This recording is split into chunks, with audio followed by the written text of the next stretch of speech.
Thank you, Kim and Michael. It's good to be back from New York. I was over there for a little while. Well, I was running the New York Marathon, and I don't want to be a guy that says I was running the New York and brag about it. And I don't want to be that guy. I'm humble. Anyway, back to the music. Parisalexa play tomorrow night at Chop Suey.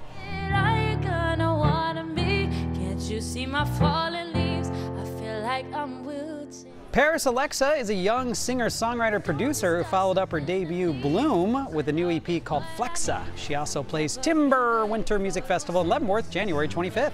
We continue our tour of great local happenings with the Freak Out Music Fest happening in Ballard Friday and Saturday.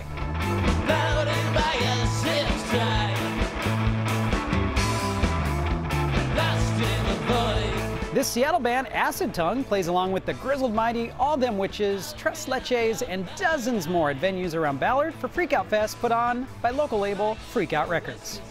And it doesn't get more local than Seattle's favorite son, the late, great Chris Cornell, who is releasing 11 previously unreleased tracks this Friday entitled Chris Cornell.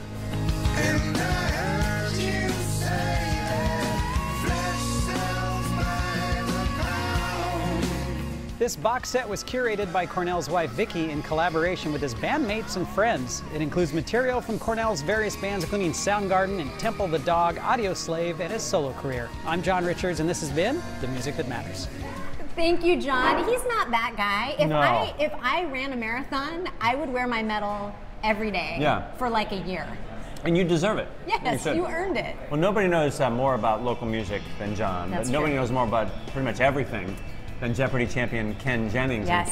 He has a bit of a surprise for Kim. He's going to teach you a lesson. He is, right after the break.